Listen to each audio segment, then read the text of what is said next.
38. The rest of the team talked in hushed and astonished whispers at the sheer impossibility of it, but Chesney instead focused all of his attention on flying the craft and landing it. He had to, or he would start panicking. There had to be an explanation, though his mind struggled to come up with anything that didn't make his worries spiral out of control. Again and again his eyes scanned the horizon, looking for some trick of the light that could explain why the gigantic glowing crystalline structure was missing. But it simply refused to be there, despite all logic and reason telling him it should be. The others looked to him for an explanation, but he could do nothing but grimly shake his head. Why is nothing ever easy? As they passed over Ratzurk and passed over the sparse wood that separated it and the magic school, he was somewhat relieved to see that nothing seemed to be burning or otherwise looked out of place. He had to trust and hope that everything in the small town was all right. He could not divide his attention. At last they sat down just outside the walls of the school and ran outside. Their new vantage point did nothing to change the fact that the tower was gone and, or at the very least, the crystalline part of it. The lower section, presumably the stairwell up to the elevator, was intact. "Headmaster," he called, looking all over. The little makeshift shack he had made for himself was empty. "Are you here? Are you okay?" Relief washed over him upon seeing the old man peek out from behind one of the nearby doors to the underground just near the tower's base. "Chesney, is that you?" the headmaster asked, looking all the world to be a little better than he had the last time they'd arrived. Less hollow. The old man rushed over and hugged the pair of them. "Oh, thank the immortals you're both safe. Oh my, you two as well," he said with surprise at seeing the others. "Sorry. I feel as though I've been living in a fog." "It has to be because Dahlgren is gone," Midia remarked. "Do you have any idea what happened?" The old man nodded profusely. "Oh, you bet I did. Zagos marched in here with a whole entourage of elite soldiers, went up the tower, and poof, it just started getting all weird looking in zoom. It vanished in a burst of light." Chesney cursed. "Fantastic. Now we have to find out what happened to it." "Oh, don't you worry about that, I have ears. I heard Zagos order his troops to meet back up with the rest of his contingent at the throne of the immortals. That's got to be where it went." Well, the how wasn't explained, but the where was good enough. "Okay, I suppose that's that. Oh, but we can't land the ship there. We either take the underground tunnels and hope they are still working, or we land near Barsis, I think." He looked over to Midia, who pulled out her map and nodded. "Personally, I think we should take the tunnels. With the rope network under his control, I bet the whole town is under control too. We can sneak right in from right under him if we use the tunnels." It seemed that Zagos has put himself in our path of his own accord," Mouth said, stroking his beard. "Life has a funny way to it, sometimes." Funny wasn't the word Chesney would use. "Oh, it's just like I said before," said the headmaster, nervously wringing his hands. "Now that Dahlgren has been gaining strength, its power to influence people has grown too. Zagos will think he's in control, but slowly it will bend him to its own will, and he'll destroy Lennis in his attempts to rule Atid." "Can it really do that?" Lily asked. "Change people that way?" "I don't know exactly how to explain it," Chesney answered. "Standing near Noigran, the effect was noticeable, but not overwhelming. Standing near the tower, well, it had been on for months. It was practically like being crushed by gravity. The feeling of malice was so strong. You remember how Ratzurk looked before we left? Even without Kmat or Zagos running around, the whole world would eventually look just like it, with Dahlgren slowly gaining strength. It would bend everything to self-destruction. I just know it." She grimaced in response. "Sounds like a real hoot. And I have no doubt that the throne has even more power at its disposal to feed it." Midia thought out loud. "How long ago did this happen?" "Just a few hours ago," the headmaster answered. He tried not to berate himself for not leaving immediately upon their return yesterday. They'd been exhausted after the fight with Gabnin, to say nothing of his own experience in the maze, but still. All right. Headmaster, get someplace safe. If you feel up to it, go to Ratcirk. They might need your help. Chesney turned and started towards the entrance to the underground. Come on everyone, we might still be in time. Unexpectedly, Dakin called out to him. Wait. Luliette was just here, and she gave me a message to give to you. He stopped short and turned. Luliette? She's still safe? Dakin nodded. Yes, and still helping Daphne. She got word of the location to something you might very well need for the coming battle. On the northwestern tip of Nasquat, apparently there's a bottle of some incredible medicine that hasn't been seen on Lennis since the fall. She's said to look for an emergency chest. Chesney fidgeted with his sword as he thought. Did they have the time for such a detour? What do you guys think? Can we afford to go looking for this? He asked. Lily and Mouth in turn looked to Midia. She furrowed her brow in thought. Zagos is much too strong-willed to do anything to destroy his precious world right away. And we only get one shot at this. I say we try to find it. Good enough for me. Let's go. They rushed back to the ship and were up in the air, blasting to the west. As they passed over the continent, they got to see the major landmarks of their journey pass underneath. The Skuru camp was nowhere to be seen. He had no idea if they had moved on somewhere else, or something worse. He chose to believe they had found somewhere safe. The mountain range separating the eastern and western parts of Nasquat, where Haguda was smoking. He hoped the city was okay, or at the very least, the people there had gotten to safety. Durin was next. He couldn't see much, but the floating temple was still intact at Listo. Then they flew over the vast wilderness they had needed to pass through to find Daphne. Dauber was somewhere down there, but he couldn't see it. He idly wondered if Slayer had made his way home, and if he had given Destry his just deserts. Midia's expression soured for just a moment as she looked down, evidently remembering how they'd been robbed and abandoned as well. At last, they passed the final mountain range, and to his surprise there was a small bit of coastline up here that was completely inaccessible to the rest of Nasquat from land. He lowered their flying altitude and speed, and guided the craft to move slowly sideways along the small strip of coast. He pressed a button that opened the canopy and yelled out to his friends, "Keep an eye out for one of those chests." Through a fine mist of sea spray, they all looked intently. "Hey, look over there, under that overhang," Lily cried out, pointing. There, right against the first set of cliffs at the foot of the mountain range, was an overhang that shrouded a small section of the beach in shadow, and within there was the hint of a green light. "Good work," he shouted, and pressed a button to close the canopy again. "Let's go check it out." They landed nearby and investigated the secluded area. Walking close, they found that the overhang was in fact sheltering a small depression, so that the little spot would have been utterly invisible unless seen from slightly above. As they approached, they found the area completely dry and well protected. He wondered just how such a chest had managed to find itself here at all, but his question was soon answered. Opening the emergency chest they indeed found there was a bottle and a note. "Dear friends, I'm sorry I could not give this to you in person, as I only found it much later, after you had left.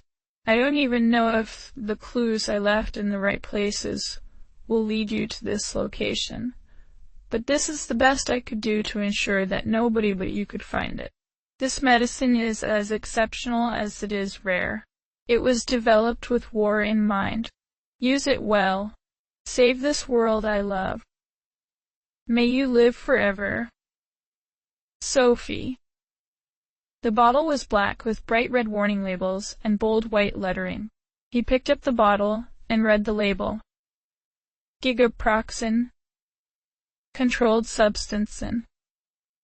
For use by captains or above rank. If found unattended, return to your immediate commanding officer with a detailed report in the circumstances of its loss, retrieval, and an explanation for any lost pills. Intended for use when field hospitals are impossible to reach. Can moderately heal a squad back to fighting fitness or treat the wounded enough to make a swift retreat on foot. Usage: take pill in hand, crush and throw directly above. Affects an area of approximately 25 feet. Incredible, he mused. Thanks, Sophie. I hope everything worked out for you. He turned to Medea and offered it to her. Here. I think you're the best person to hold on to this. She nodded and replaced her bottle of megacetaphone with the gigaproxin on her belt. I guess that's that. There's nothing left for us now but to face him, she said. Let's finish this. He really hoped Sophie got her happy ending. Now it was time for him to find his kind. They returned to the ship, landed at the magic school, and descended into the underground. Whoa, sweet, I actually get to see this place, Lily said, gawking at everything as they found the stairs to the tunnel mover. As they entered the underground, he had almost expected to see Nails there where they had left him, but no. He hoped the automaton was doing okay. While Lily giddily enjoyed the beginning of the incredibly fast journey through the tunnel, the mood was spoiled by a sudden wave of nauseatingly strong negative emotion, and they only grew stronger as they traveled to the central hub. Her face turned pale, and she suppressed a gag and covered her mouth. Oh hell, I feel awful. Yeah, Medea agreed queasily. It's not great. She took deep breaths and tried to calm herself. Even Mouth was affected, tightening his grip on his knees as a distraction. Wow, is this how it felt to you two before? I can't believe I hadn't noticed. Chesney felt none of it. Well, that wasn't true. He felt it much like you would feel rain pattering on a window. But it no longer affected him. But judging by their reactions, and the distance they had yet to travel, Dahlgren's influence had grown considerably. Mouth hadn't been able to feel it before, but now both he and Lily were consciously aware of it.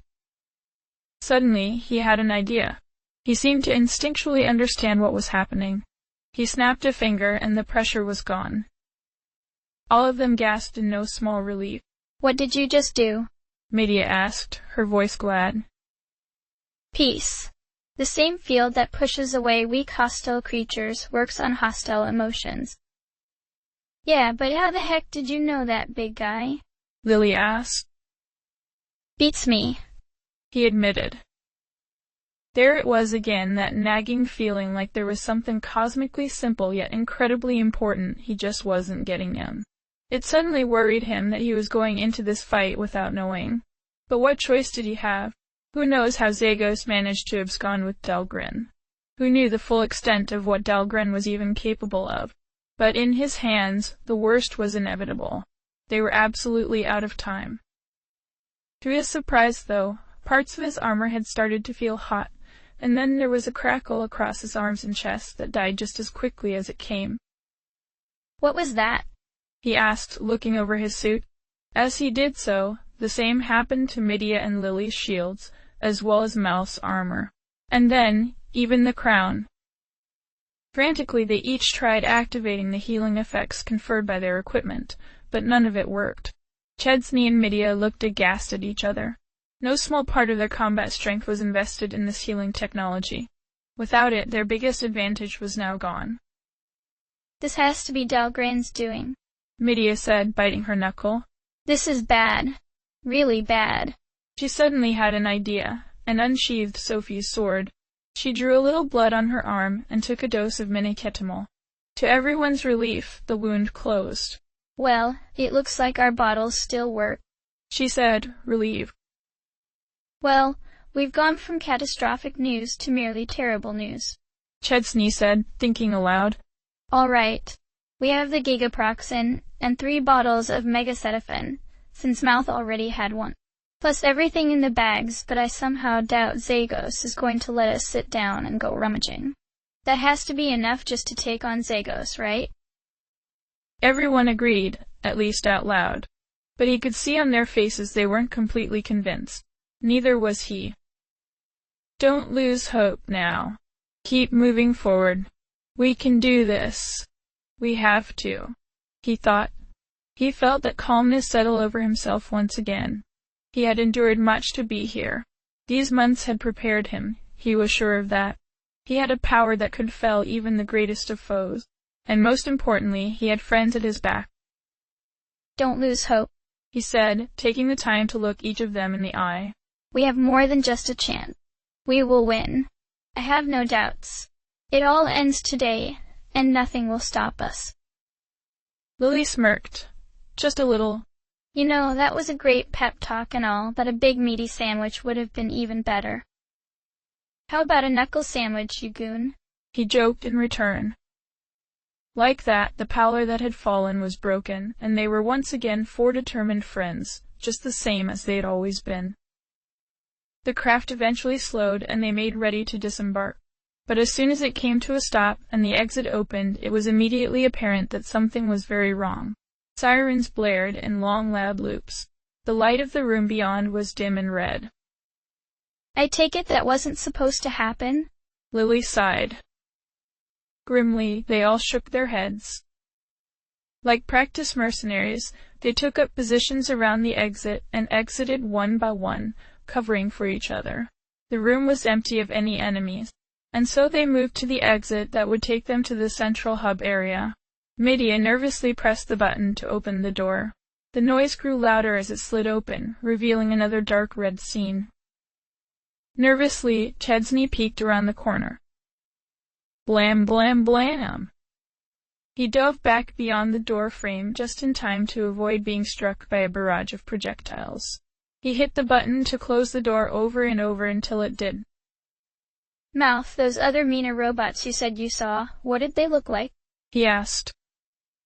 "A lot like the ones on Dasden Island, but a different color scheme. Mainly orange," he answered. "Yep." Chesney sighed. "Two of them right out there, and 2 swarms of those needle robots to boot. Get ready, we jump out on 3.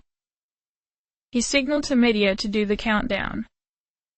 1, 2, 3, she yelled, slapped the button, and then they all rushed out of the room at full tilt. Blam, blam, blam, blam! Projectiles moving faster than they could see flew at them, through them, and ricocheted off the floor around them. Half a second later, the air was filled with a swarm of painfully thick needles. Chesney felt rather than saw 2 whiz past his ear, but another caught him in the shoulder, 2 in his chest, and another just above the knee. The armor protected him in the chest, but the blows knocked the wind out of him, and the incredible pain of the hit to his leg almost sent him to the ground, but he managed to keep upright. Around him he heard the pained shouts of the others. None of them had gotten through unscathed. As they did their best to keep running to avoid the worst of it, each of them blasted the enemy with their best offensive spells. A trio of reality-distorting power, lightning and fire, burst forth from Chesney, Medea, and Lily. Mouth used his power to blast everything in front of them with a horrendous snowstorm, hoping to mess with their flying and sensors.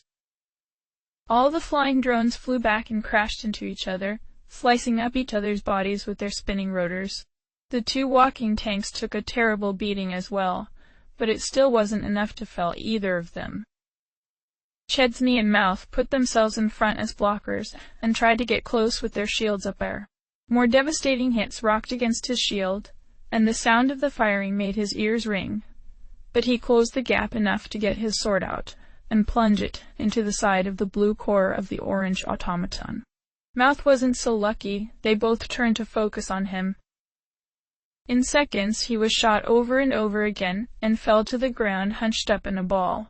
With a wrench, Chesney pulled his sword free, and his opponent fell down, sparking and smoking. He was about to dive in front of Mouth to protect him, but twin bolts obliterated the last one. Blood was everywhere. Mouth had the worst of it, but Medea was helping hold blood from spraying out of a particularly nasty wound Louis had taken to the neck. It was incredible both of them had still been able to fight while they did. Medea doled out medicines to each of them from the bag, and they all slowly began to pick themselves up off the ground like the dead come back to life. The air was filled with dozens of little plinking sounds as countless metal projectiles were ejected from their bodies and hit the floor. From the south, there was the sounds of more huge machines coming their way. "Come on," he breathed. We can't get bogged down here. They all started to run to the stairs to the north, which lead up to the large cylindrical area leading to the surface. Chesney tried to remember which set of stairs led where. The first floor seemed completely new in this lightning. Chairs and desks and walls were all knocked over and moved around. Mouth, do you remember how to get up? I think so, the old man said and gestured in a direction. Just as they started moving, a shambling, wiry-looking automaton came from the shadows and grabbed at him, crushing his throat and grappling him close. This one looked like the other admin units they'd seen that had gone out of control, save that the coloration was different, orange. It was too hard to blast it with magic, so they all tried to pull it off him. Sounds of the struggle seemed to draw more to them, and two more came from the opposite direction. Before any of the party could react, both the new robots let out ear-piercing shrieks that seemed to affect more than just their ears. It seemed to penetrate their armor and skin, and suddenly their insides felt bruised. Help, Mouth. We got these two. Media yelled and turned to face the new threat with Lily. He worked to get his sword in between Mouth and the robot, then pulled with everything he had, eventually severing enough of the body that he hit something vital, and the machine collapsed, releasing Mouth. The old man gasped for breath. Chesney turned to go help the others, but Lily was holding them together with her whip, and Midia just finished frying them both with an immensely powerful bolt of light. The sound that they had run from below was now at the foot of the stairs. 3 of the hulking orange humanoid machines were huddled together at the bottom. Chesney grabbed Mouth and hauled him upright. Run! He shouted. They all ran out of sight just in time as a barrage of fire tore through the cubicle wall they'd been near and turned it into scrap. There were more things lurking in the shadows, but they knew they couldn't stop. Without even looking to see if anything was there, they each took it on themselves to blast their favorite spells into any black crevice or hall as they ran to the stairs up. They reached the stairs and got to the second level without being accosted again.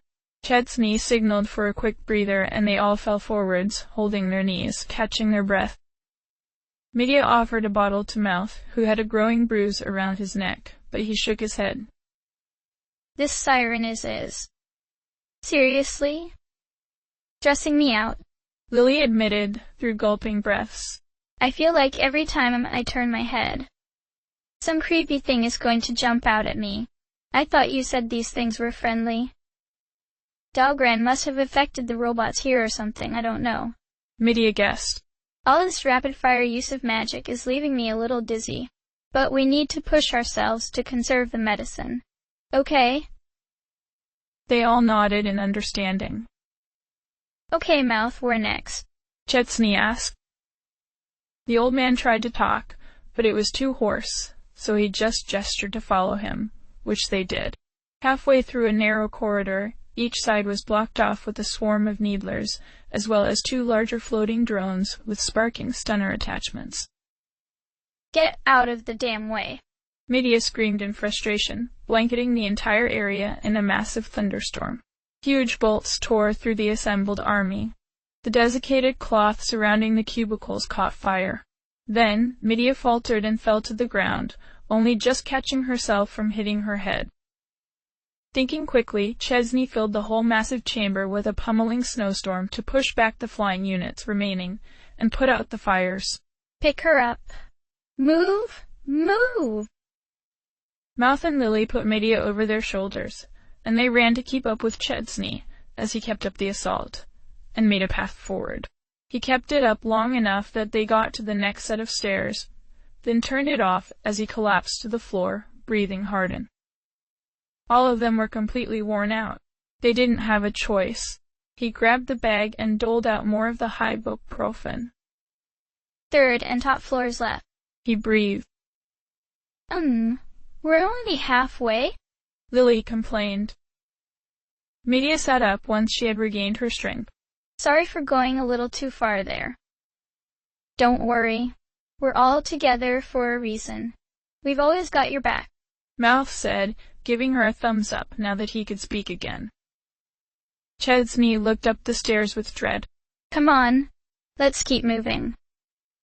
3rd floor was seemingly less of a mess than the other floors had been. He hoped that meant there were fewer automatons too. It was impossible to tell with the sirens still blaring, and every hall and corner still shrouded in darkness from the minimal lighting. He led them carefully down some of the halls he recognized, making sure to avoid the dead end where they'd found the ring on this floor. Amazingly, they didn't find a single patrolling tank unit or swarm of needlers. The stairs up were in sight and also undefended. Okay, almost in the clear, he shouted over the noise. Out of a sense of caution and paranoia, he stuck his head into the stairwell. Blam, blam, blam, blam. He ducked out of the way just in time as dozens of projectiles turned the floor at the foot of the stairs into a cracked and broken mess. How many? Lily asked. 4. They're tight packed together too, he said through gritted teeth.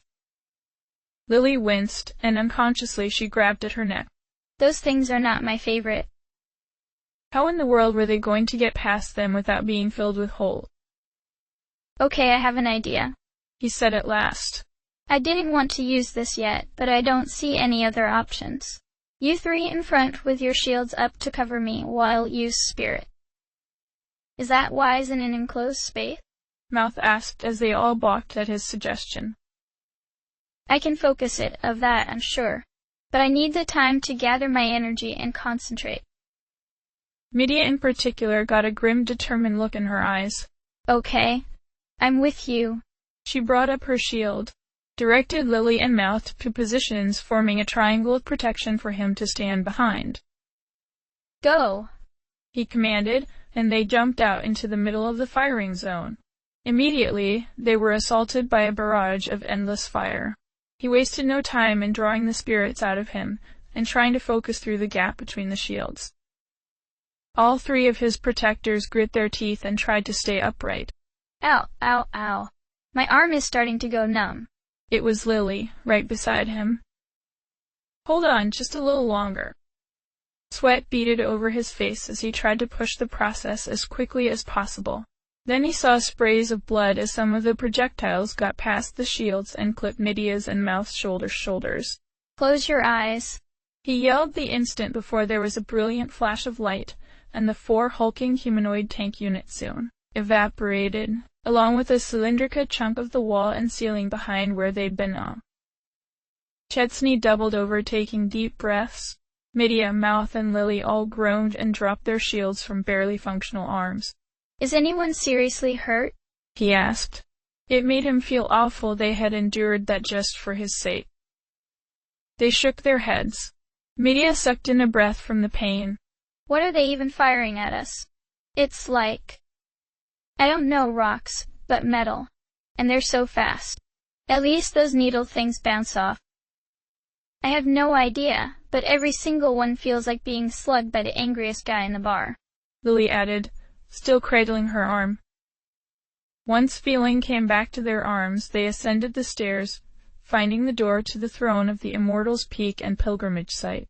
Not waiting for anything else down here to find them, they used Sophie's things to open the door here again, and stepped out into the daylight.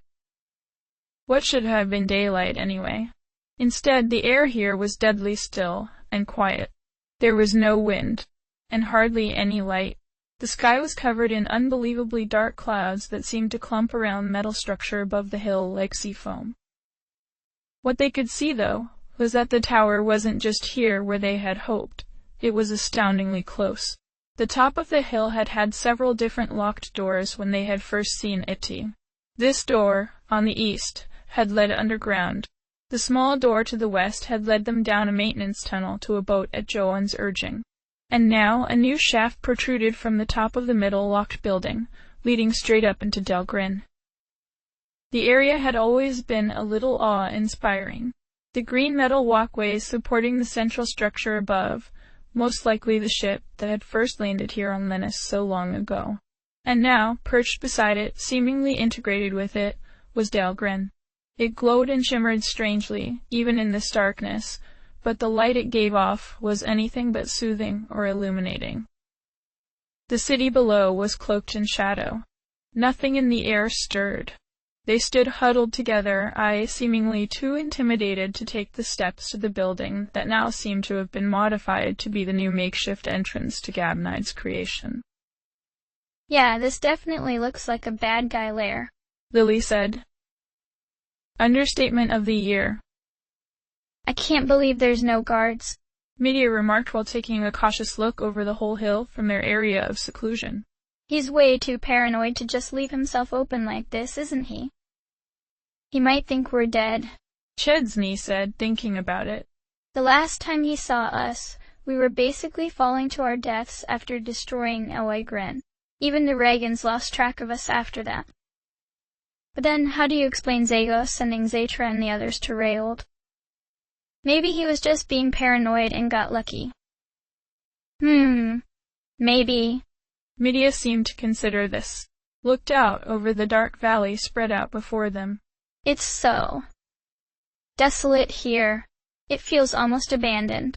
But still, something is giving me the creeps, like we're being watched. Yeah, you got that right, girl, said a thuggish voice from behind them. They snapped around to find a handful of soldiers emerging from behind the shed they'd just emerged from, moving quickly to surround them. Now hands up. Surrender and we'll kill you real quick. Is that an offer you actually expect people to take? Medea asked incredulously while taking a defensive stance. There were 6 of them, 2 heavily armored knights with swords and shields, and 4 somewhat more mobile-looking foes with metal claws for hands. All of them were wearing immaculately cared for red enameled armor. More elite troops. The one who had spoken laughed. Ha ha ha, no. But it would have been pretty funny if you did. Naughty coming here. Lord Zagos does not want to be disturbed. Chesney ignored the man, looked over to Medea and Lily, and signaled very slightly to them both with a clawed hand. Medea nodded. Lily looked confused for a second, then started as if shocked. What? Oh wow. Yeah, I can do it, she said, pain obvious in her voice, but then nodded. As one, the trio of them called out, Defeat all. And a wave of something cold and calculating and vicious exploded from them all. One by one, the red-armored foes dropped to the ground like lifeless dolls. Lily squeezed her eyes shut. Yeah, that sucked about as much as I thought it would. I know it was a better way to go than blood and guts and stuff, but it feels so wrong and unfair. A gentle hand from Mouth clapped her shoulder. She shrugged and opened her eyes, but didn't look at the bodies. I'll be fine. Let's just go. Chesney agreed silently. It didn't feel good to him either, but at least in this case there was no getting by them otherwise. He stepped over the bodies and led them to the foot of Dalgren. They had bigger problems to worry about. He looked at his friends one last time. Mouth, Lily, Medea. They all looked so determined, even under all this gloom and darkness. He wondered what was really swimming beneath the surface. They were going up against a master spiritualist with a greater understanding of Raigan technology than anyone else on the planet. Were they really prepared for this? This has been such a long time coming. It doesn't feel real, standing here like this. How are you feeling about all this? He couldn't help but ask Medea beside him. He wouldn't get another chance. She looked at him in mild surprise. A bit late to me asking me that, don't you think? We're right here. She looked up at the tower, shrugged. He has a lot to answer for. Tried to kidnap me. Tried to kill me or use me for his experiments. Turned Sasquatch into a fascist dictatorship. Killed who knows how many people or sent them off to work camps. Committed genocide an entire race. To make a point. Is literally in the process of trying to destroy the world, even more than it already is. And may have killed Fiery. So, yaha. I'm ready for this. Nodded to herself. Really ready? Okay. Just in case, let's take this quiet and slow. They walked up to the previously locked doors and found them unlocked. Inside, the structure looked remarkably similar to how the top of the structure under Dalgren had looked when it was at the magic school. The lights were all on. There were no nests of vermin this time. They found the elevator, and once again, ascended in it, while strange, pointless music played. Medea took the time to bless everyone she could with speed and strength. She knew they would need every advantage here. Before she could do more, the door opened. The inside of Dahlgren was bright and vibrant now. The huge hollow space glowed with pulsing circuitry, hummed with the life of moving parts said. But that was not the only sound. Someone, somewhere, was humming. Chesney stopped short upon hearing it. What is this? Why is this song so familiar? He felt a little embarrassed when he had stopped short, and everyone turned back to look at him quizzically. But he couldn't let it go. Something in the tune was very familiar, and it made him nervous. An icy chill ran down his spine as his mind connected the dots. Trying to force himself to remember felt like he was deliberately walking into a minefield. Then it clicked.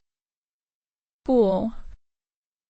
The tune was the same as the school bell that had rang out at the end of classes every single day. His head snapped around trying to find the source of the humming, and all the blood drained from him. There, standing right beside the control panel in the hand-shaped recess in front of Dahlgren, was Duke, the little Sanal boy that had formed a one-sided rivalry against him shortly after coming to school. The one that had goaded him into breaking into the Tower of Gabnid. The one that had dared him to put his hand on the device, activating Dahlgren, who had run away screaming, never to be seen again. That's not... No, he's dead, he whispered, trying to fit pieces of a puzzle together that no longer seemed to fit. Medea came back and asked him quietly, Who's dead? Do you recognize that person? It's Duke, he said, meeting Medea's eyes. It took a few moments for the implications of what he had said to fully reach her. Duke. That Duke? She confirmed. At his nod, she said, But I thought he had died.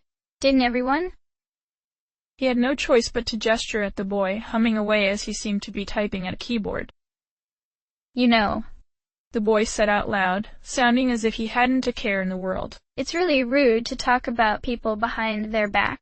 You might as well come up here, Chesney. I don't have all day. He took the lead again and practically speed-walked through the treacherous walkways to reach the raised portion where his life had changed forever. What is the meaning of this? Duke, how are you alive? What's going on? The boy's melodic laugh filled the air, not the least bit drowned out by the constant humming of Dahlgren's interior. Oh, I'm glad I did this. This was much more fun. The look on your face. He stopped typing and leaned against the pedestal instead. Nice to see you too, Chesney. It was very nice of you to come with me and turn on Dahlgren for me when we were schoolyard buddies. Only a Regan could have done it, you know. That's why I needed you. I don't understand. Where's Zagos? Why did you do this? What's going on? Chesney asked, shaking his head in disbelief. Duke sighed. Wow, you are slow. Fine, I'll throw you a bone. The boy dug out a little device and pressed a button on a T. And Duke's form began to change, and in a moment Zagos was standing there. He was clothed in armor that strongly resembled Cormu's, though there were obvious modifications. This one was pale lavender in color and more ornate, especially over the shoulders. There we go, he continued in his much more soft, leathery voice. Starting to understand now? No, that's not possible. The whole time? It really was Zagos this whole time. Wait. You pretended to be a student just to lure me into the tower? Why? His mind reeled with the second-hand horror. How many nights had he slept under the same roof as this utter maniac? How many times had he been alone with him? They'd fought together in the tower. His life could have ended at any moment, and he would have had no clue how or why. Zagos sighed, apparently not looking all that impressed at him. Weren't you listening? Because only a Regan could have turned it on. I will save myself the 20 questions and just explain, I suppose. I'd broken into the tower ages and ages ago, expecting to find the ruins of Gabnid's greatest work. But, to my surprise, it was still intact, merely deactivated. But nothing I did could reactivate the machine. No matter how much I fiddled with it, I couldn't get past that obstacle. Only someone with Regan blood would suffice. He pulled a worn book out from his robes. I had all his notes, of course, but that didn't help nearly as much as I'd hoped. I was left with two options: build my own, or try to find a needle in a haystack. Someone surely had to have Regan blood on Linus. So, I had my spies look all over the planet. And what do you know? Two very special children appeared not 13 years ago. On the night, a comet came down from the sky. And just my luck, one was already right under my nose. Zagos stashed his book again and brought out the device he had used earlier. So I found some poor schmuck to impersonate, and decided to watch you. Sudden realization dawned. You. So Duke had been a real person. What did you do with him? Zagos leveled an impatient glare at him. Come now, Chesney. We're not that naive after all this, are we? He made a slitting throat motion. No loose ends. But, oh gods, you should have heard the whining. Kept blubbering on and on about his little brother. Come on, have some pride. Face your death with some dignity. A child. He'd killed a child just to watch him. Just to trick him into doing his dirty work. You're insane. Ha ha. He laughed. I'm not insane, I'm free. There's a difference. I don't hold myself to anyone's inferior standard. Anyway, after I watched you, I came up with a good way to get you up into the tower without breaking my cover in case anything went wrong. Of course, even I wasn't fully prepared for what happened next. In my haste to get to safety, I'd foolishly left you behind. Thinking you were dead, I moved on to capturing the other Regan. That's why you had me kidnapped? Medea snapped. I was just another tool, a spare to you. He nodded. Yes, obviously. Of course I really wanted to have the full set. We could have all the full-blood Regans I'd ever need for my experiments. But I'd have settled for some half-breeds. It took a moment for the implications of what he said to hit home, but when they did, Medea yelled. You're disgusting. Zagos completely ignored her. Once my plans with Dahlgren had been unraveled, I needed to get out of Nazquak quickly. I didn't have time to grab you myself, so I left that to Zatra. I assume you already took care of him. Truly unfortunate. True loyalty is so hard to find. Of course he failed in capturing you back then, and of course I soon learned that not only had Chesney still been alive, but now you were both lost to the winds. And so I was left with my first plan. I'd learned everything I needed to know from the journal and my own investigation of Dahlgren. I had everything I needed to make my own. So I did. Really, I should have just done that in the first place. Hindsight being 20/20 and all that. He sounded almost wistful and nonchalant as he said it. He was not the least bit concerned they were here to stop him. Yeah, that turned out just perfect for you, didn't it, Zagos? Lily barked. Zagos looked at her like he had just stepped in animal droppings. Oh, shut up, Lily. The adults are talking. You think I didn't know you were held up in Roki all alone? I knew the whole time. I just loved watching you squirm. His face turned into a malicious, condescending sneer. Crying your eyes out every night. Wondering if tonight was the night they'd find you. Or maybe tonight was the night you ended it all. He laughed and laughed. I even have the recordings. Want to hear? It was a fun little game we played, wondering when you'd finally just kill yourself. Lily's confident look crumbled to anger and hurt. Fucking asshole. You truly are a monster, Zagos. Mouth said in a low voice. His expression was very dark. He was more angry now than Chesney had ever seen him. Zagos looked at Mouth like he hadn't noticed him, and made a disgusted face. Oh, you brought one of those along, Gross. He's worth more than 1,000,000 of you. Zagos! Medea spat, her hands clenching into fists. Now, no need for such petty playground babbling. Zagos admonished. I'm not the one who brought the little freak along. He looked critically at Chesney for a moment. Interesting move, coming here without another one of Cormu's little toys. How exactly were you planning on stopping Dahlgren? Like I'd ever tell you. He spat. The man shrugged. Fine, keep your secrets. I'll figure it out once you're good and dead.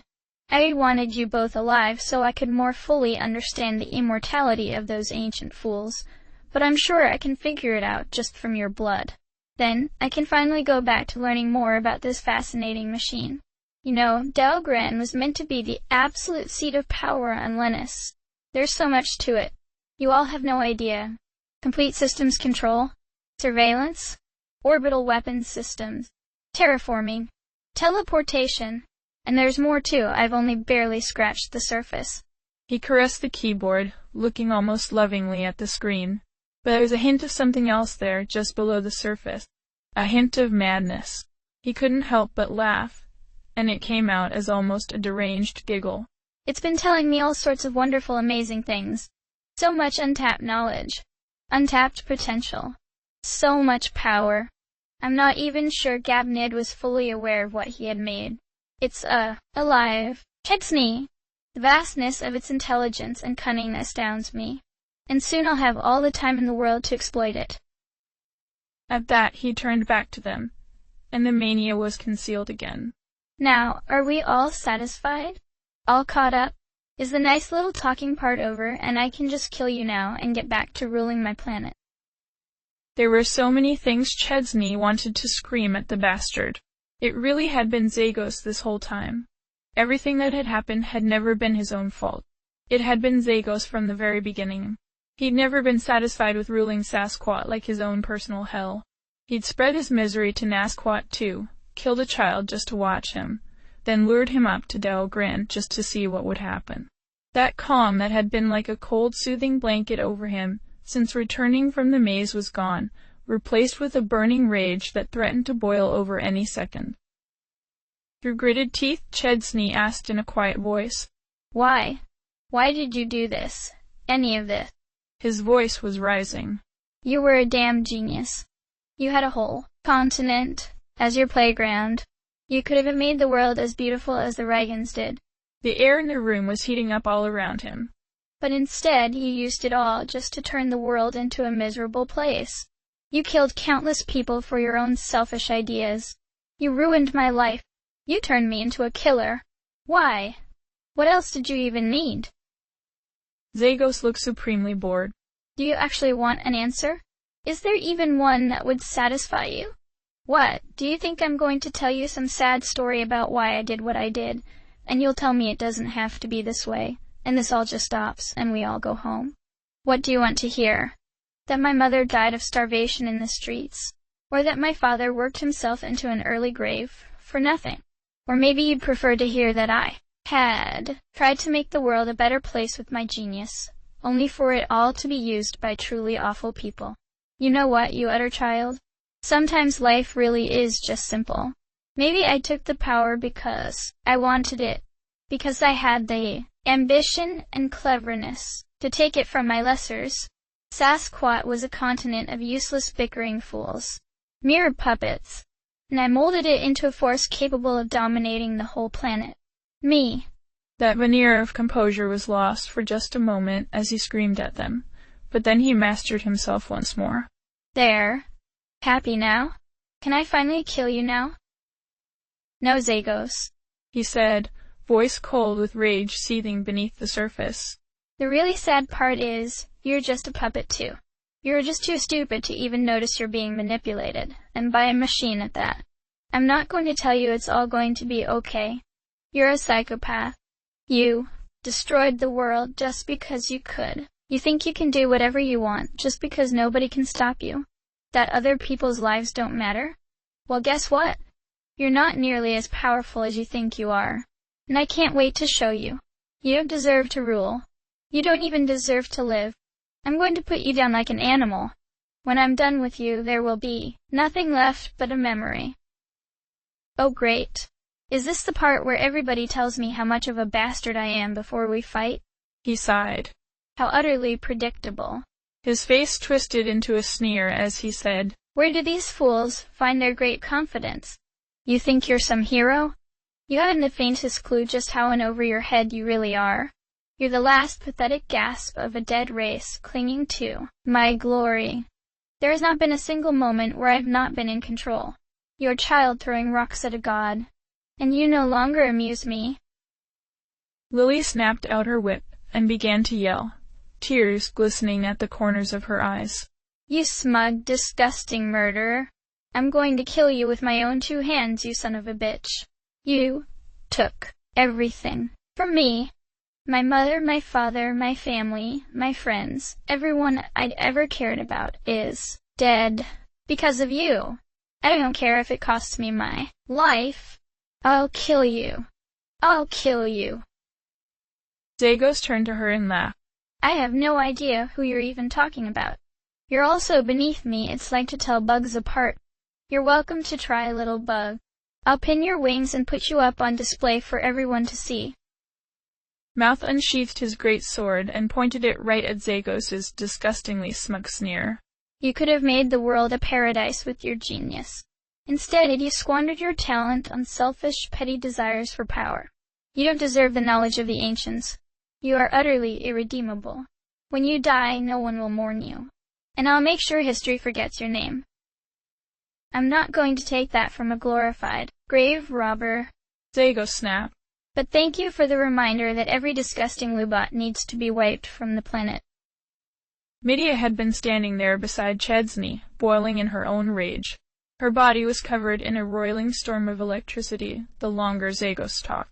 Every word that came out of his mouth was like a fresh new insult. It was a blasphemy upon the world that this monster was allowed to utter one more word. But more than anything, what he had done to Chesney drove her over the edge. All the times he had doubted himself, judged himself, hurt himself over what he had done. And it had all been Zagos. Personally. From the very beginning. You. She snarled. She sounded like she could barely restrain herself. You used him. All this time. You let him think he was responsible. He endured so much pain because of you, and you treat it like some kind of joke. Everything was because of you. Everything was always your fault. I won't let you hurt him ever again. She screamed, and she dashed forwards, leaping through the air impossibly high, ready to bring down a mighty bolt and a punch to the face in a single motion. Oh, finally! Zagos yelled, with a bloodthirsty smile. He seemed to relish the coming attack. Perhaps at another time that would have given Midia pause, but not now. There was nothing in this world that would stop her from wiping the smile from his face. Zagos's eyes flashed, and he whipped out his arm, and a blast of distortion, the power of break, exploded from him directly into Midia's descending path. The image of one of the heliopods that Zagos as Duke had utterly bisected entered Chesney's mind, and he ran forwards into the battle, lily and mouth just at his heels. He had no choice but to watch in horror as the distortion engulfed her and blasted through her out the other side, a fine spray of blood trailing behind it.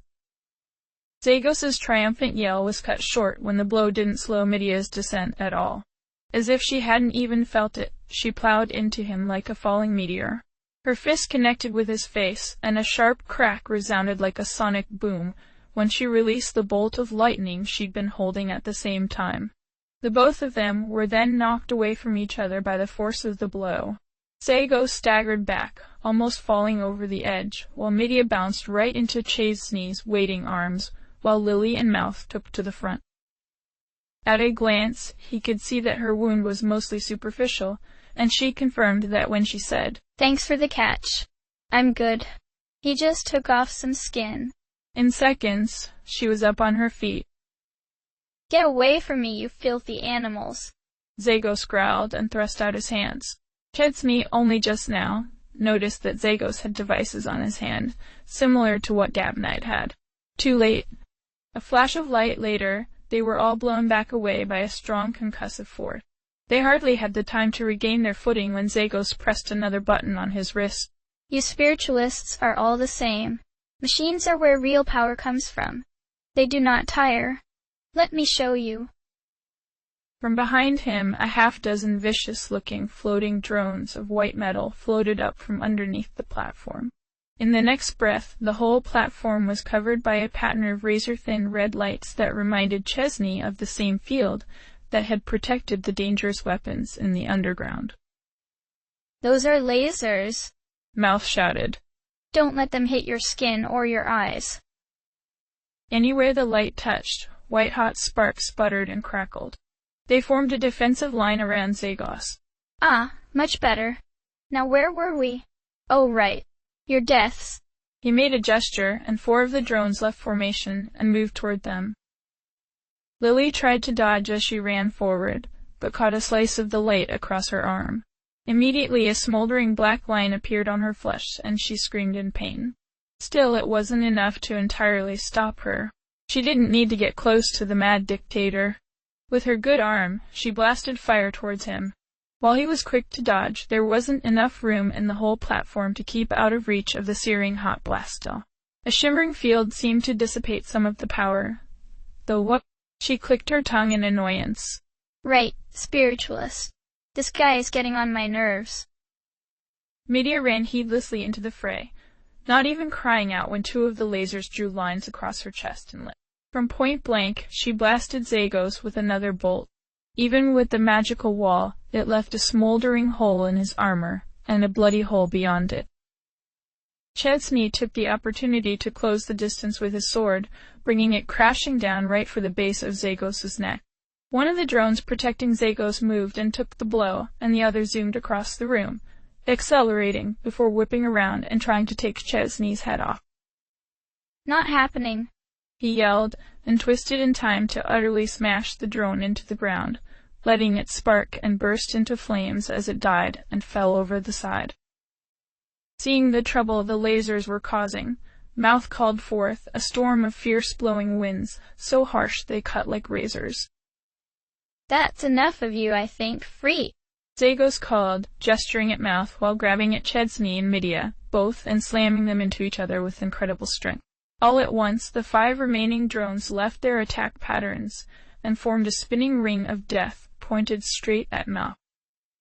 He howled in pain, huddling into as small of a shape as he could, while line after burning line was drawn over his armor and body. You're next, Pess! Zagos yelled, snapping his fingers in Lily's direction, and the drones turned on a dime and chased after her with their deadly light. Chesney and Media had no choice but to back off and protect their friends from being killed by the merciless onslaught. As one, they each used a wide area break effect to disrupt the drones, scattering them and making them need to adjust their course. Media dashed to Mouth's fallen form, while Chesney dove in front of Lilia. He fumbled with his bottle of Megacetaphone, while his eyes traced the painful smoldering lines all over her body as she shivered from the pain. He was interrupted by one of the drones coming out of nowhere and knocking him down from his blind side. Damn it! Media yelled, and she grabbed a pill of gigaproxin, crushed it, and threw it into the air. As it crested above them, there was a flash, and a veritable river of healing energy flooded their bodies and healed their wounds. They wasted no time in getting back to their feet. Ignore Zagos, take the drones out, and he'll be defenseless. Chesney ordered. I'll cover you. This is gonna hurt. The air was filled with a strange aura, and all the drones turned to Chesney. He had used attack me. Now he just had to stay alive long enough for the others to take out the drones. He ran out into the open, goading them to follow, and he was just barely able to keep up with them from his increased speed.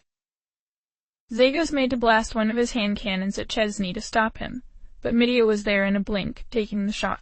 I told you, I'll never let you hurt him again. She yelled behind her. Lily, Mouth, take out those drones. I'll keep him busy. She then snarled and dashed forward as quick as lightning, sword out, and her hands crackling with power. Lily and Mouth stared in awe of the quickly darting machines. They were like a blur. Easy for her to say. I can barely see the damn things. It's easy, Mouth advised, lashing out with a bolt spell of his own and sniping the edge of one of the drones. They're all chasing Chesney. Don't look at any particular one. Just see them all at once and watch how they move together. All right, old man, let's do this. She agreed, then did her best to follow his advice. Seconds later, her blast of fire scored a direct hit, and another of the drones careened off course and exploded against the floor. Chesney was busy flipping and dodging, better than he ever had before in his life. The drones were getting better at anticipating his movements, though. and all it took was for a lucky hit to his ankle to bring him down, rolling across the floor, and 4 lasers scored deep lines across his body.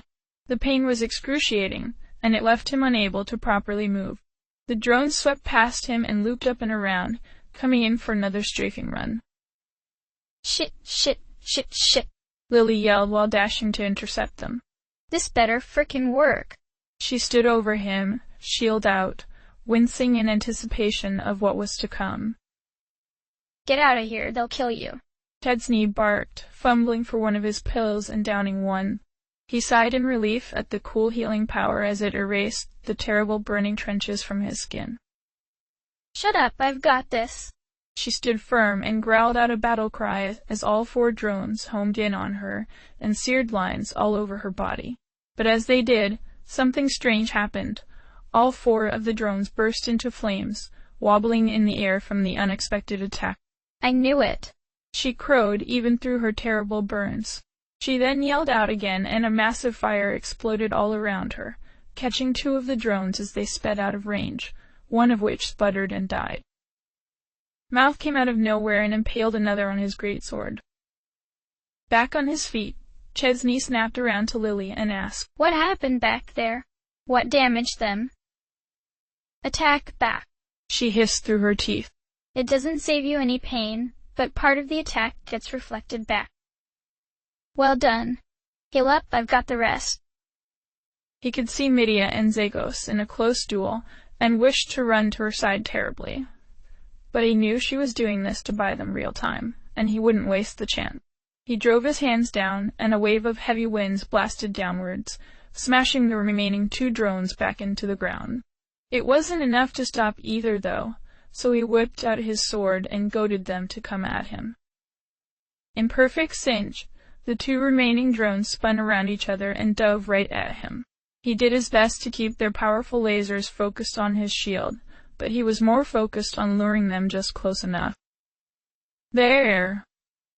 He kicked away from the ground and did a flying backflip, snapping his sword in 2 quick motions, and severed the both of them in half. He barely even registered that he'd done it when he bolted in Midia's direction. She was covered in burns and cuts, losing her strength. He could tell at a glance that Zagos had been staying out of her reach and breaking down her defenses. But Zagos was definitely bloodied. Parts of his armor were sparking, and there was a truly nasty gash down one side of his face that went all the way down to his neck. He saw his chance. It felt like floating, almost. His legs carried him forward like water running downhill. Every step felt preordained.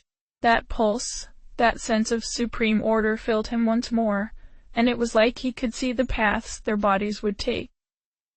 Zagos was going to see him at the last moment, and duck out of the way before his head could be removed from his body. Chesney realized. Somehow sensing that, he subtly changed the way he held his sword, and just as he got close enough and Zagos indeed spotted him, he wasn't fast enough to completely avoid Chesney's blade. Instead, it carved a wicked arc in the armor protecting his back and sliced it wide open. Frustrated, Zagos threw out his hands again in a pained scream, and again all of them were blown back and away from him, skidding across the floor as the powerful concussive force took them down. Incredible. To be driven this far by this riffraff. But playtime is officially over. I'm done with you. Zagos breathed heavily. With shaky, bloody fingers, he withdrew a small handheld device and pressed a button on it. Then, with short, quiet laughs, he seemed to relax somewhat. Midia, the first to recover from the explosion, grabbed another gigaproxin and tossed it in the air. Give up, Zagos. You've lost. He laughed then, and the force of it grew until he sounded truly deranged. I've lost. Is that what you think? Then by all means cut me down. His armor started to shift and melt almost too. The parts of it that had been destroyed or damaged somehow reformed, and covered him once more. But that wasn't all. More and more seemed to flow out of nowhere, forming new structures around him, glowing rings of pulsing green light. Then he floated into the air, looking down on them so much like the god he claimed to be, wreathed in shining light and power. The four of them got to their feet and waited for whatever was about to come, but Zagos simply sneered at them. Oh, I was quite serious. He cooed. Please, by all means, try. Uneasily they looked at each other, until Lily spat and thrust out her hands. Don't gotta tell me twice. A supremely large arc of light formed between her hands, and at once exploded out and hit Zagos squarely. To their complete shock, there was no damage at all. Not even the slightest scuff or mark. Zagos laughed again. Yes, I've done it. I've truly done it. One by one they all pelted him with their greatest attacks, but none of them came to anything. None of it had any effect? Medea gasped. How is that possible? Zagos found it all too amusing that he even breathed a sigh of relief. To think you actually made me worry, just a little. I didn't want to have to rely on something like this to beat trash like you, but I suppose even trash can find a certain amount of strength when left alone. Sudden realization hit Chesney. You figured it out. Gabnid's invulnerability field. The rest of his friends paled when they realized. Medea, especially. She suddenly realized it had looked exactly like when they had tried to attack Lokiarn. Zagos managed to look impressed. Well done. I have indeed. The same material force that protects Dahlgren and the creatures it creates. I've discovered the secret of it myself, and with this I am utterly unstoppable. And now, your little journey ends here. But then it was Chesney's turn to laugh. He couldn't keep the cocky smile off his face. Oh yes, Zagos. You're invincible, all right. He raised a hand and held it towards the mad dictator, and then he started to gather the life he needed to use the magic of spirit. If you're so sure, just stand right there. Zagos looked suspicious. You're bluffing. You're right, I must be bluffing. Zagos growled in frustration. I've read every single note the man made in his life. I know he only made the one sword. And it's broken. There's nothing else. You're right. It's broken. You have nothing to worry about. Only didn't you ever wonder why I showed up here? Was it really desperation? Didn't you ever wonder where I went after I destroyed Noigrin? I'll give you a hint. I scoured the whole world, trying to find another weapon. And you know what I found? His life was being drained by the bucketful, but he didn't let it show on his face. Nothing. After 10,000 years, there was nothing left on Lennis that could stop Dahlgren, or Kmat, and now, you. And you're a smart guy. You knew that all along, didn't you? And yet, here I am. I wonder why. Zagos was looking more and more angry. Get to the point, whelp. Oh no, I think I'll leave it to our super genius to figure out. Chesney shouted, and 8 copies of himself appeared around him. The air in the room began to move, whipping his robes and hair, as a fierce hot light built in the palm of his hand.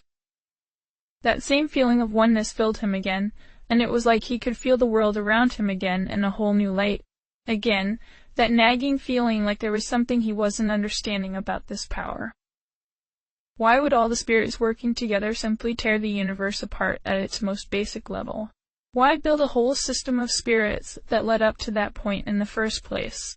Beyond Gabnid's physicality cheating material or force or whatever it was, nothing seemed like it would need that level of force. The power of even 2 spirits working together was already phenomenal. Incredible storms, fires hot enough to melt metal, the power to kill whole armies. Why would they need anything more? There was something more to it. He knew there was. His mind seemed to coalesce on a single thought. What was left over after he pulled apart something? Was every little piece annihilated? Or did it turn into something else? What was everything even made of? His thoughts were interrupted as a sudden feeling, an awareness that something was about to happen, struck him. He spun away from Zagos and released the power of spirit just in time to catch a 7th drone that had been speeding towards him. So fast it must have almost breached the sound barrier. Wait, sound barrier? Why do I even know what that is? If it had struck him, he would have been turned into paint, and no amount of healing power would have brought him back. He released the magic, and he was rocked back as a massive explosion erupted forwards, wiping the drone out of existence, and continuing on to take a hole out of the side of Dahlgren's exterior shell. Zagos looked full on enraged. Impossible. How did you notice it? How did you damage Dahlgren's exterior? Holy crap, how did you notice that? Lily balked, then began looking all around out of sheer paranoia. That more were out there she couldn't see. Well, it seems I've underestimated you again, boy, Zagos remarked. His voice was almost calm, but he couldn't keep the utter hatred from his expression. I suppose that's been my mistake all along. Well, no more. I'll pick it out of your brain once you're dead. Without so much as a gesture, the light of the glowing rings around Zagos grew more intense. Somehow, an attack that looked extremely similar to the laser from the drones, only much wider, blasted at Ched's knee, and a hole was blasted clean through his armor, and a hemispherical chunk of his ribs was gone in an instant, and he was blown back off his feet. All three of his friends ran to stand before him, shields up. What do we do? Lily asked, worried. We can't enough touch him. Zagos wasn't wasting any time. Another attack was building, this one seemingly even stronger. The air around him was hazy with heat and power. Middy panted from the exhaustion of the fighting, willing her mind to come up with some kind of plan.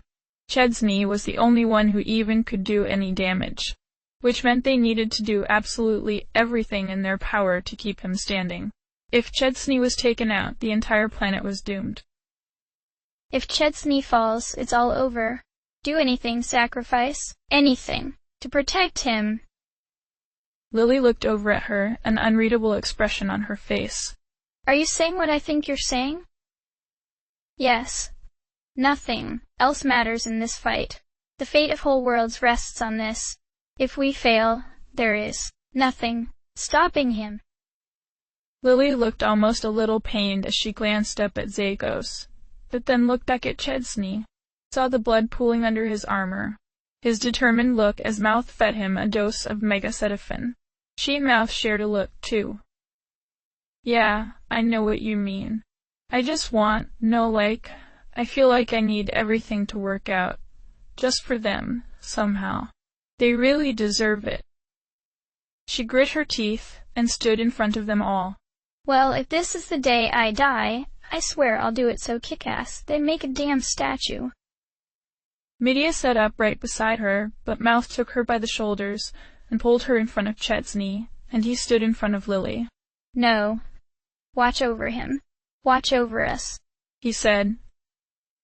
Ched's knee put up his hand and began to focus. Guys, no. Don't do this, I can handle him my own. Get somewhere safe. But it was too late. You think I can't just go through all of you to get to him? Zagos asked incredulously. Thanks for saving me the hassle of chasing you all down. Huddle together and die like the vermin you are, you pathetic worms. There was a brilliant flash of light, and the whole of Dahlgren's great cavernous space was thrown into pure black and white contrast. From behind his three protectors, Ched's knee could feel an unreal amount of heat in the air from the attack, as the beam of light struck Mouth, and continued to burn into him. The attack went on, never stopping, melting through his shield, his armor, his flesh. Mouth, no. Get out of the way, he begged. But Mouth refused to move. He grit his teeth and growled in pain, but remained standing, letting his body be slowly eaten by the light. Lily came to the rescue. Not today, old man. Taking a few nervous deep breaths, she shoved Mouth out of the way, and took the attack in his place.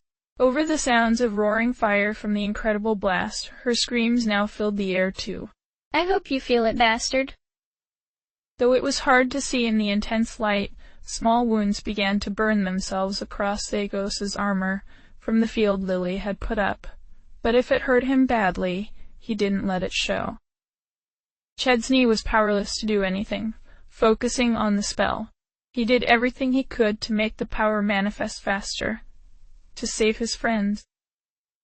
There had been times he had hated people on this journey, times where he didn't think he could ever hate anyone more than in that moment. Garana. Lokiarn. Zagos. But here now, watching helplessly as his friends were literally killing themselves to protect him. His mind emptied itself of everything except the blackest, cruelest hate. I won't let you take them from me. The spirits around him formed in an instant, and another light, a greater light, erupted from his hand and interrupted Zagos' attack. It was Zagos' turn to scream as the powerful light bypassed his defenses and his armor. His body was eaten away like he had been doused with acid, and pieces of him were just gone. But it hadn't been enough to destroy him. Not yet.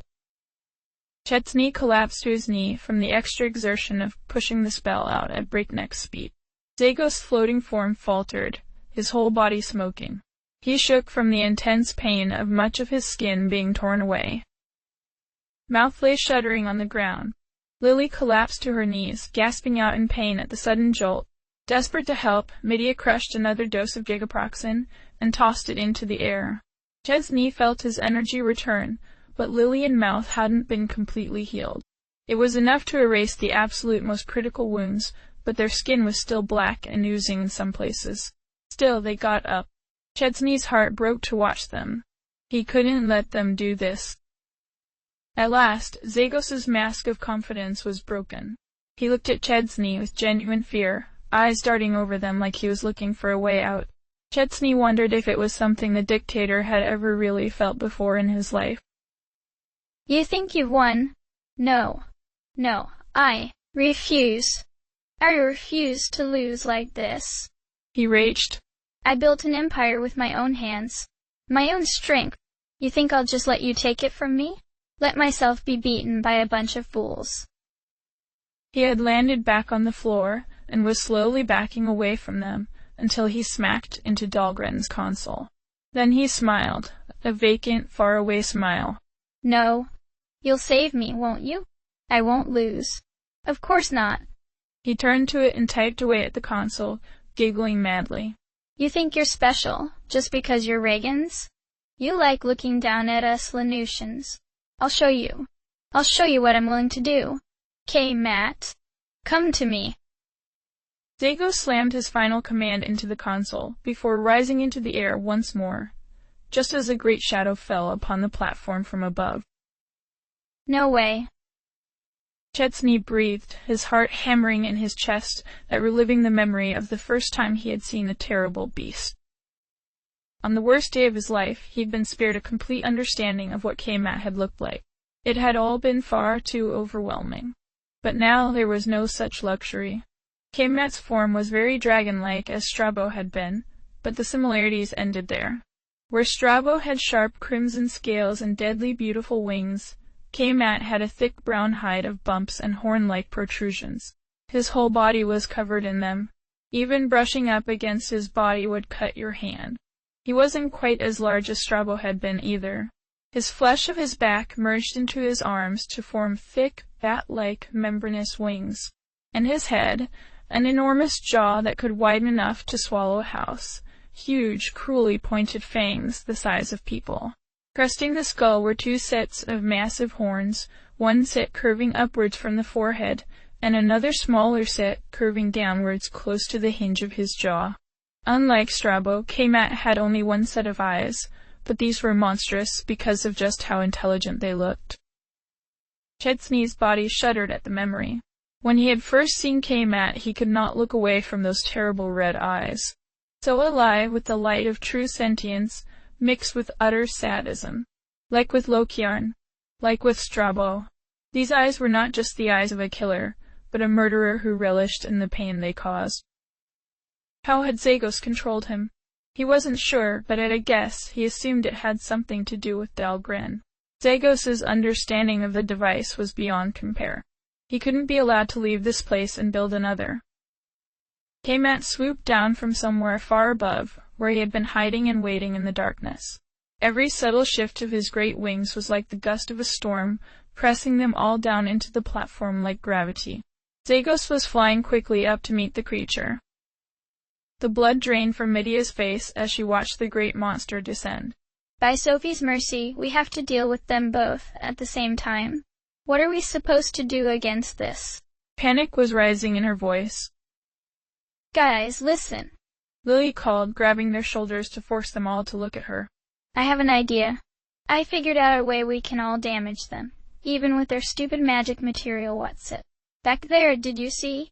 When Zagos attacked me with my attack back field, it actually hurt him too. I know you two have it. She nodded to Medea and Chesney. What about you, old man? He shook his head grimly. No, I don't. Okay, she said, closing her eyes, thinking hard. Okay, I know what to do. Old man. No. Mouth.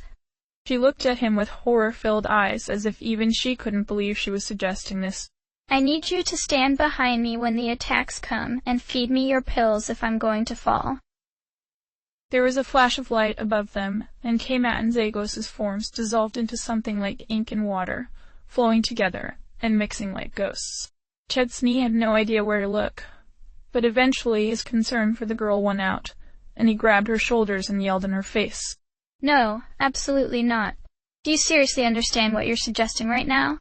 You want to be burned alive over and over and over. You think I want that? Tears welled up at the corners of her eyes. Of course not, she said thickly. But at least like this I can protect you, and I can hurt them. She jabbed a finger into his chest. Do you want me to just stand over there and watch as you die trying to save the whole world? That's not me. That's not the me I wanted to be. That's not what I signed up for, you hear me? Now shut up and stay behind me, all of you. Medea turned to him then, and her expression softened into something he couldn't face just then. Something like sadness, acceptance, and love. Pure, selfless love. Hey. It's okay. I know you can do this, Chesney. She pressed a hand to her chest, and the power of the reflective field covered her. No, not you two. Medea, please don't do this. She grabbed him in a fierce hug to hide the tears welling in her own eyes.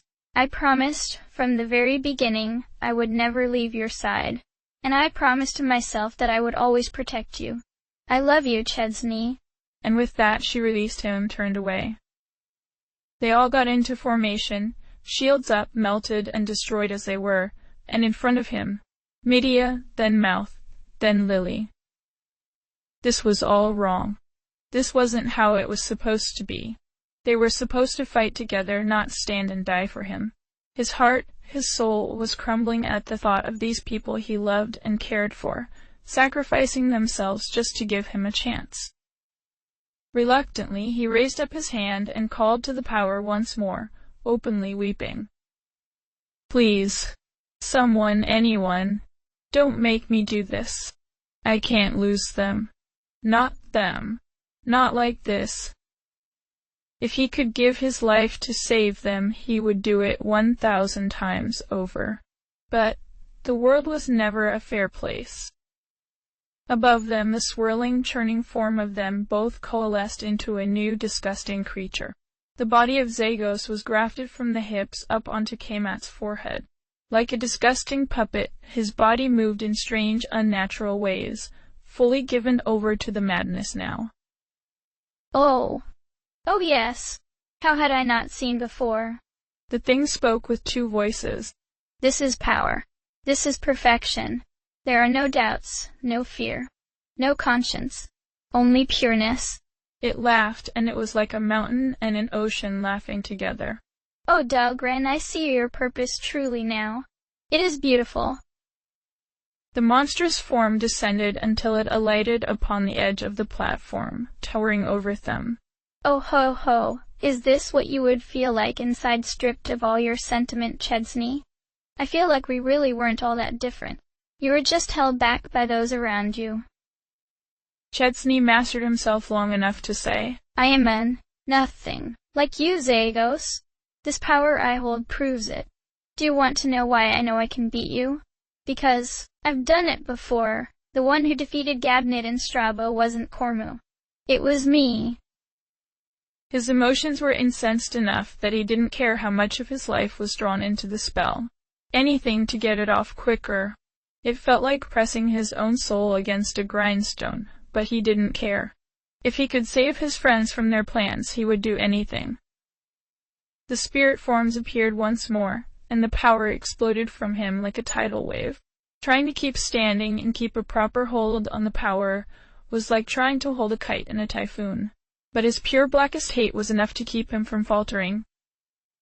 Zagos's new form was engulfed anew in the power, and great troughs of flesh were carved from the dragon-like creature. The air was filled with a roar that knocked the air from their lungs, and almost shattered their eardrums. But unlike with only Zagos, this new form had a lot of flesh to lose. It was horribly damaged, but nowhere near enough yet. Seething with rage, Zagos screamed and raised his hands.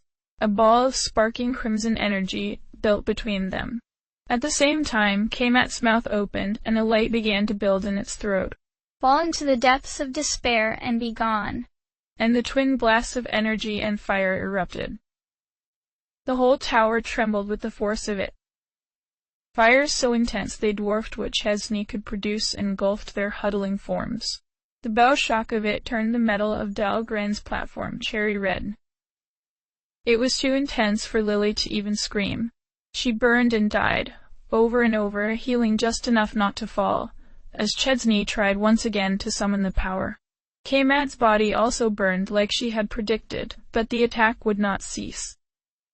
Chesney shoved enough power into the spell to critically endanger his life, and fired off another shot, but to his utter despair, Zagos's attack did not stop. Zagos was knocked back, horribly wounded with blood pouring out of his many wounds, but he refused to falter. Chesney scrambled at his belt to take a dose of megacetaphone and started up again as quickly as he could. This isn't working, this isn't working, this isn't working. He despaired that even with all this power he was still unable to save his friends. His friend was dying in front of him, over and over again, and nothing he did was making a difference. They would die horribly, for nothing. Why? What is the damn point of this power if I can't even save the people I love? Panic. All he could feel was panic. Why had he rushed here? Why hadn't he taken more time to understand his power? Why was he so useless? Why couldn't he protect anybody? At last Lily gave out. Mouth gave her his last pill and shoved her out of the way, taking the full attack, enduring for as long as he could to buy Chesney crucial time. Chesney! Medea yelled out. Focus! I know you can do this. I believe in you. But the Chesney she knew and loved was gone. All that was left was a panicking mess. Over and over in his mind he saw his friends burn and fall and die, and the question that had been plaguing his mind since the fight began. What are things made of?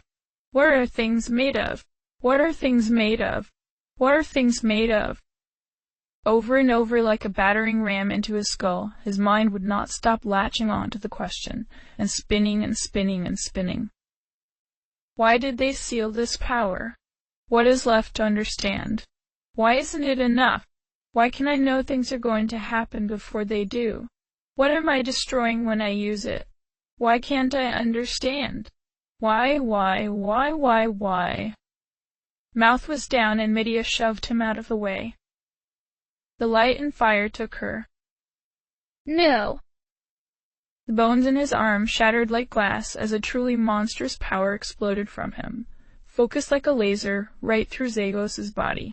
Chesney was slammed into the ground by the force of it, knocking the wind out of him and tossing him backwards like a dollar. The far wall of Dahlgren shattered, exposing the dark, cloudy sky.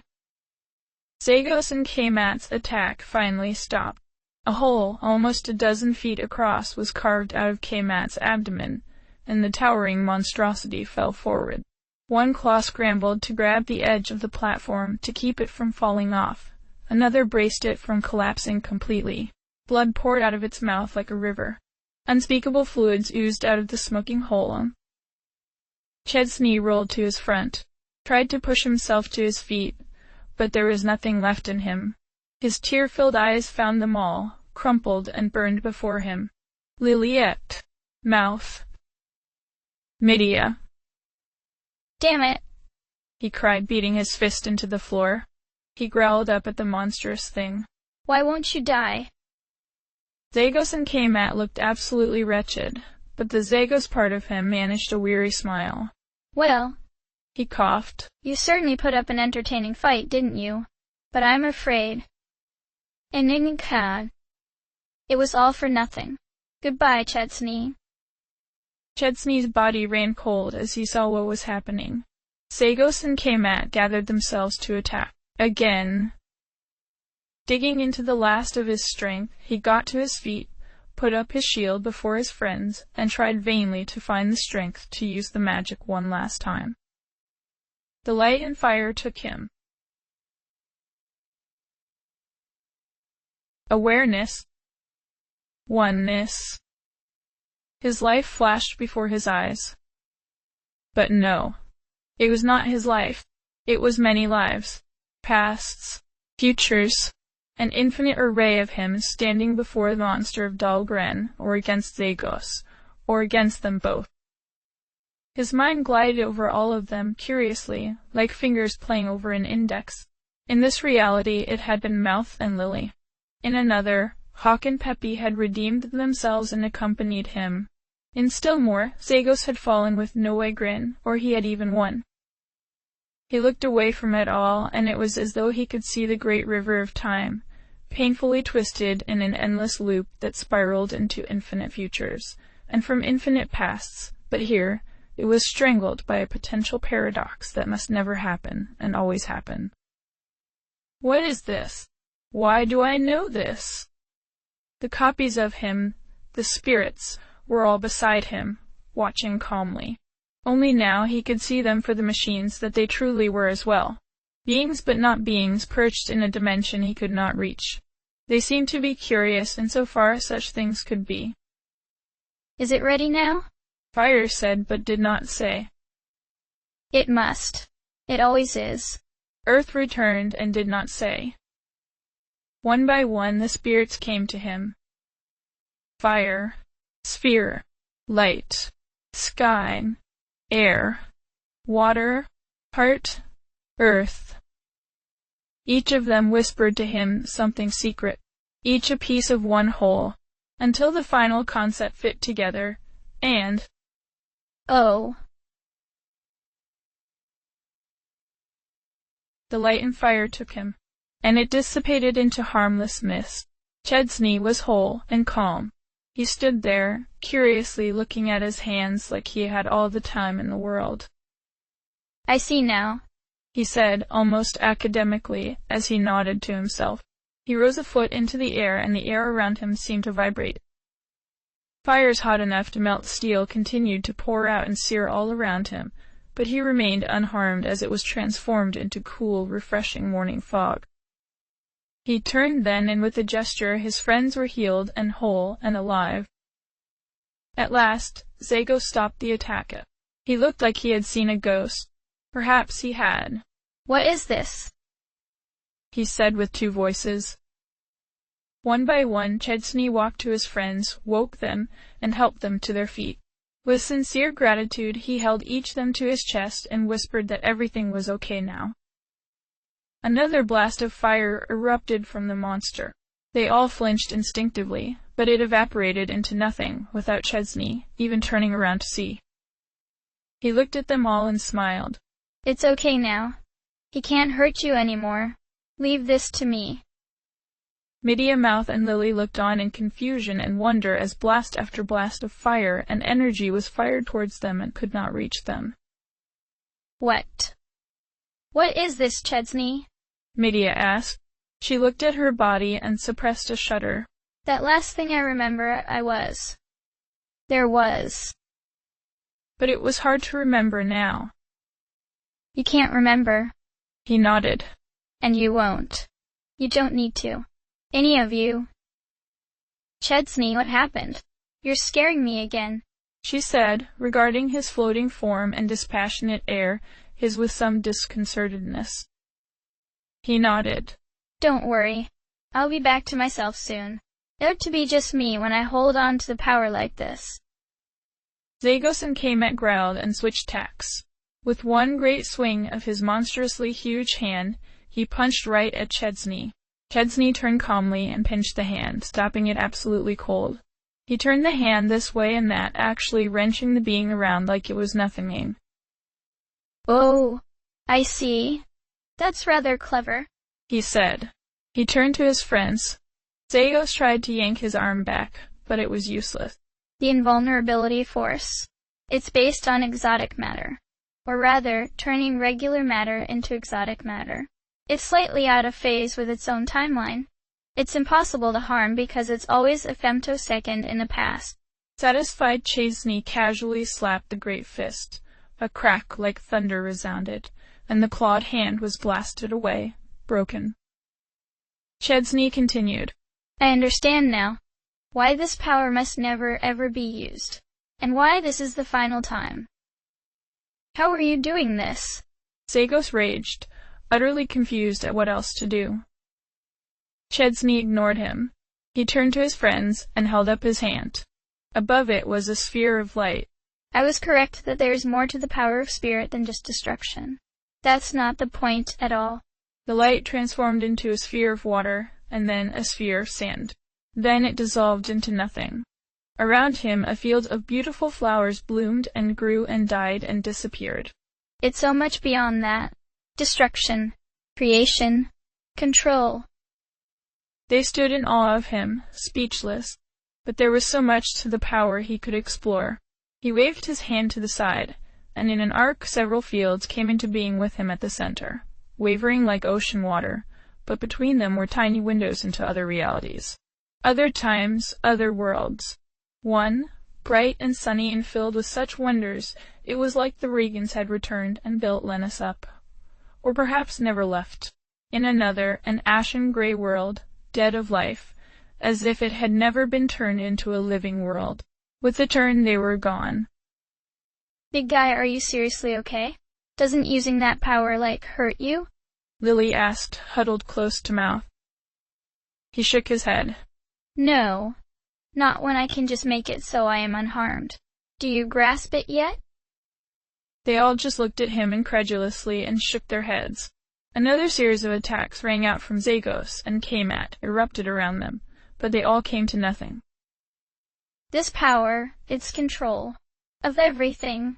I can create anything I want. I can change anything I want. And I can erase anything I want. Do you understand now why this power should never exist in the first place? Anyone who had this would be a god. Medea whispered. He nodded. Immortal. Unstoppable. Inescapable. Thankfully, I already have everything I want. He gestured at them. All of you safe. And, I'm sorry. Because of my weakness and ignorance, you all suffered terribly for me. Please, forgive me.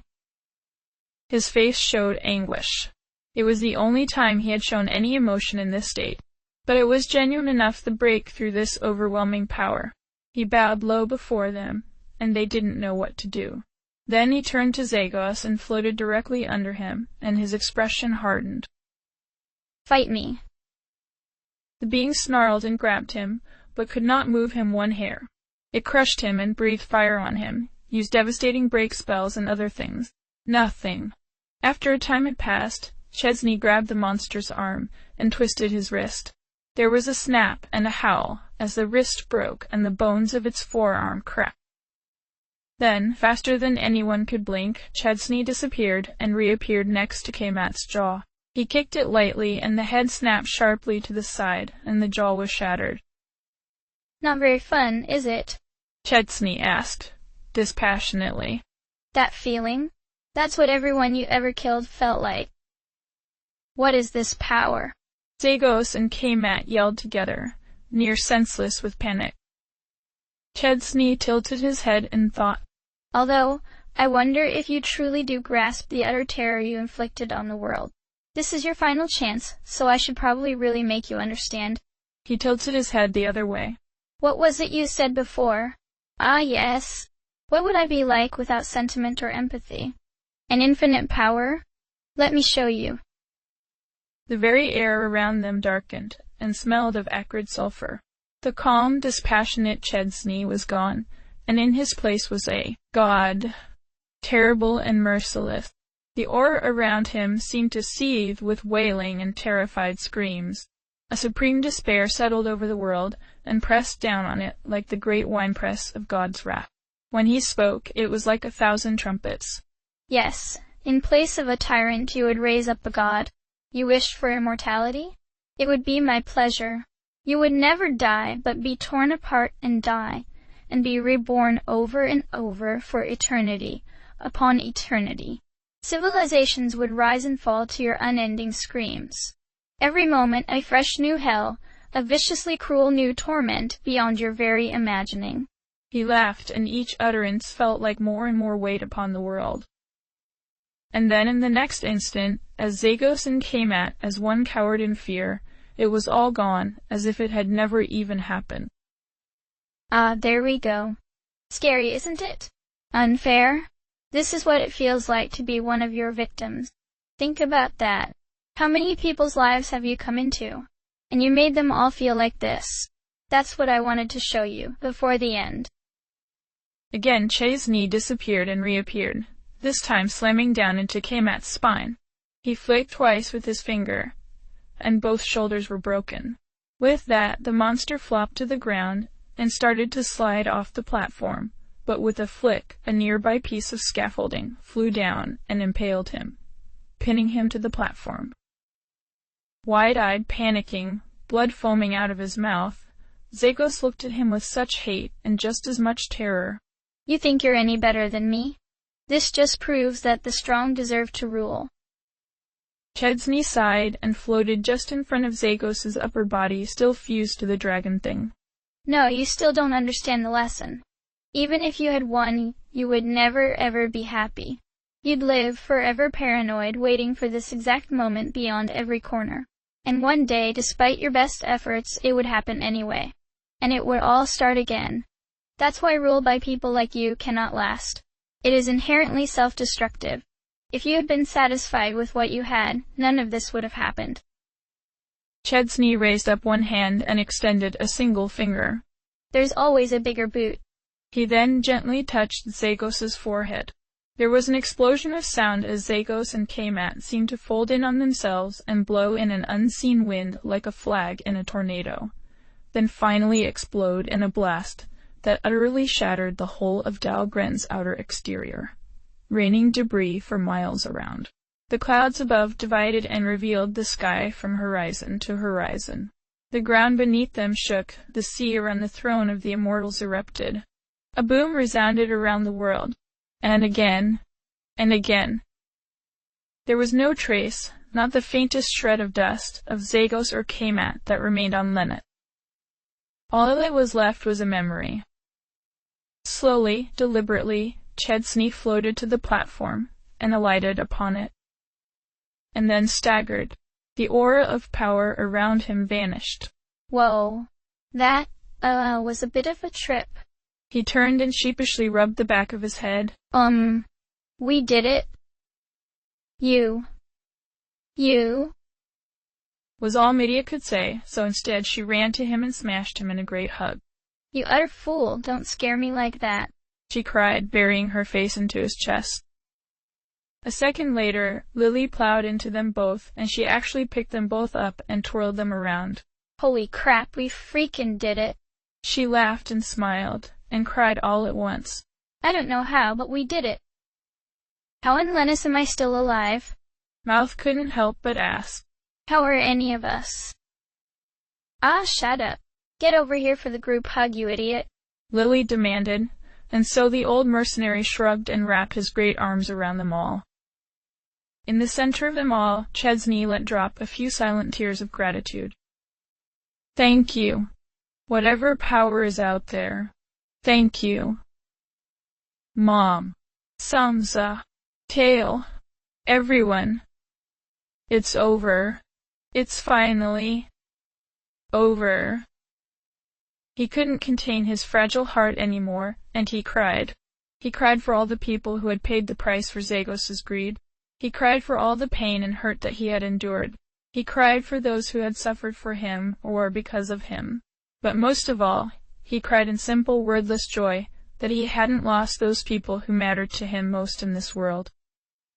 There was a shrill noise behind them, and they all turned to see Dahlgren's admin console sparking with great red bolts of electricity. The arcs grew larger, gouging deep troughs into the metal around Ida. The parts of the outer shell that hadn't already been obliterated started sparking too, and soon there was the rumbling of explosions underneath them, and the platforms all shook. "Oh right," he yelled. "With K-Mat destroyed, Dahlgren is going to blow. We need to get out of here." He began to lead them back to the elevator, but was dismayed to see that it had already collapsed into the chasm below. "Shit. Can't you go back into Super Chesney mode and fix it?" Lily asked, clinging to him like a scared pet. Could he? Yes, but there was a cold shiver in his heart that if he dipped his hand and took it back once more, there would be no end. The voice would have spoken true. One of them would get hurt, and he would use it. And then soon he would be preventing problems before they happened. And then the terrifying vision of him as the god of this world was just an inevitability. He must never, ever use it again.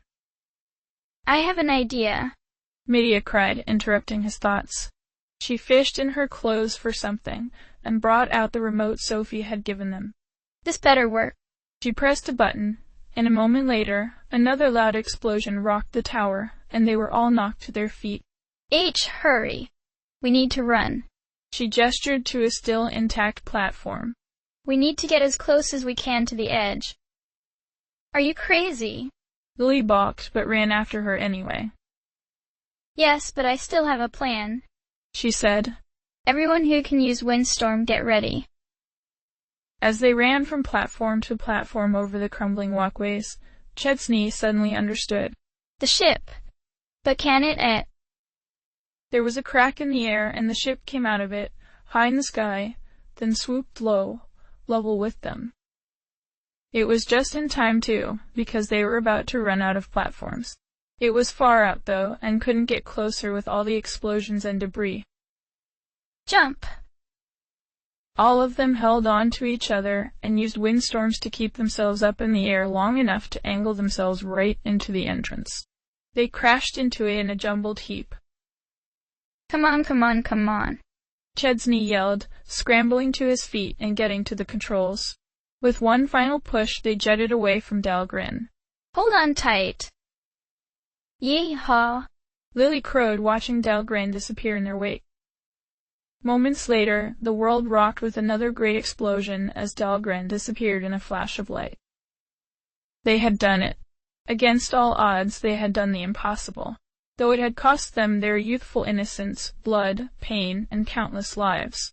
Though seemingly a world of trouble stood in their path, they had persevered, fought, survived, and become legend. The hopes and memories of those that had fallen, the dreams of those who believed in them, all felt them like wings on their backs, finally feeling free to carve the beginnings of a path for the future to follow and grow. The shame of the Regans was over. The ambitions of the tyrant destroyed. The scourge of the world was slain. The world was saved at last.